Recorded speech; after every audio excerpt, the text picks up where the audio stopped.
نبی پاک صلی اللہ تعالیٰ علیہ وسلم نا مسجد شریف میں آئے نماز پڑھانے۔ بہت سارے لوگ نا بچپن سے بڑی محبت والے ہوتے ہیں، چھوٹے ہوتے ہی بڑے پیار والے ہوتے ہیں، عشق لگا سی کھیڈاں کھیڈ دی دوں۔ چھوٹا سا بچہ حضور مسجد میں آئے نماز پڑھانے تو نبی کریم علیہ السلام نے اپنے نالین مبارک اتارے تو اس بچے نے فٹافٹ اٹھا لیے، اٹھا کے نا پھر اس نے وہ جوتے صاف کیے، صاف کر کے اپنے پاس رکھ لیے۔ حضور نماز پڑھا کے باہر نکلے، چھوٹی سی عمر ہے، اس نے حضور کے سامنے نا وہ یوں کر کے نالین شریف رکھے، کریم رسول نے پہن لیے، حضور مسکرا کے چلے گئے۔ کیسا نصیبوں والا بچہ ہے۔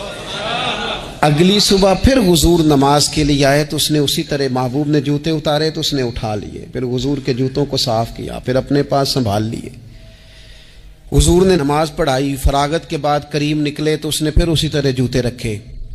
تیسرا دن ہوا، وہ یوں سامنے کھڑا ہے، حضور نے یوں مسکرا کے دیکھا، کریم نے دیکھا، محبوب نے جوتے اتارے، اس نے تھامے، صاف کیے، اپنے پاس رکھ لیے۔ حضور تکمیل نماز پر باہر نکلے، جوتے اس نے سامنے رکھے۔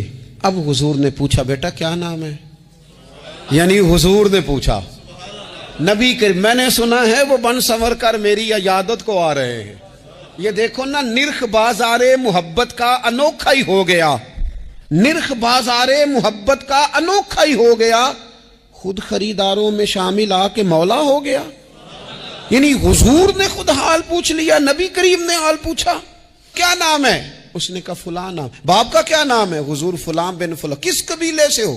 یا رسول اللہ فلانے قبیلے سے۔ فرمایا تمہیں کس نے کہا میرے جوتے اٹھاؤ، صاف کرو، پاس رکھو، جب نکلوں تو دو؟ عرض کرنے لگے حضور کسی نے بھی نہیں کہا، میرا دل کرتا ہے۔ یا رسول اللہ میرا دل کرتا ہے، مجھے کسی نے بھی نہیں کہا۔ محبوب کریم نے نا وہیں کھڑے کھڑے دوبارہ رخ پھیرا مسجد کی جانب، کعبے کی جانب منہ کر کے حضور فرمانے لگے اے اللہ، یہ تجھے راضی کرنا چاہتا ہے، تو بھی اس سے راضی ہو جا۔ اے اللہ جیسے یہ میری خوشی چاہتا ہے تو بھی اسے خوش کر۔ نبی کریم صلی اللہ علیہ وسلم کی تعظیم، اور پھر جس طرح حضور کی ظاہری حیات میں تعظیم ہے، اسی طرح حضور کے ذکر کی تعظیم، نبی پاک کے نام کی تعظیم، حضور کے شہر کی تعظیم، رسول اللہ صلی اللہ علیہ وسلم کی مسجد کی تعظیم، حضور کے صحابہ کی تعظیم، اہل بیت کی تعظیم، حضور کے دین کے اولیاء علماء کی تعظیم، نبی پاک سے نسبت رکھنے والی ہر چیز کی تعظیم، ہر چیز کی تعظیم۔ دو لوگ مسجد نبوی میں آئے حضور کے وصال کے بعد اور اونچی آواز میں بات کرنی شروع کی تو جناب عمر نے بلایا، بخاری میں موجود ہے، بلا کے فرمایا کہاں کے رہنے والے ہو؟ کہا ہم طائف کے رہنے والے ہیں۔ فرمایا تم مدینے کے ہوتے میں تمہیں سزا دیتا، پتہ نہیں یہ مسجد نبوی ہے؟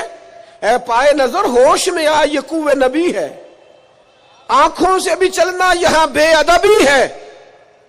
امام مالک رحمت اللہ تعالی علیہ سے کوئی بندہ فقہ کا مسئلہ پوچھتا تو بتا دیتے، اگر کہتا نا حدیث رسول سننی ہے تو امام صاحب پہلے وضو کرتے، غسل کرتے، لباس بدلتے، خوشبو لگاتے، امامہ باندھتے، ممبر پر بیٹھتے۔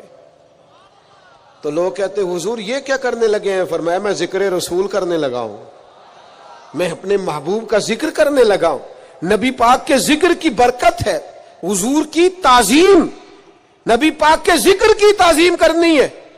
ایک دفعہ آپ بیان فرما رہے تھے تو بچھو نے ڈسا، 16-17 دفعہ ڈانگ مارا، رنگ بدلا امام صاحب کا، پر درس حدیث دیتے رہے۔ بعد میں کسی نے پوچھا حضور کیا ہوا تھا؟ فرمایا بچھو نے ڈانگ لیا تھا۔ تک حضور پھر آپ نے چھوڑا کیوں نہیں؟ فرمایا ذکر رسول چھوڑ دیتا، حضور کا ذکر چھوڑ دیتا۔ ہمارے ایک استاد تھے، وہ کہا کرتے تھے کہ امام مالک نے اس طرح جواب دیا، فرمایا بچھو کا ڈانگ دیکھتا کہ حدیث رسول کا رنگ دیکھتا؟ میں تو حضور کی حدیث کا رنگ دیکھ رہا تھا۔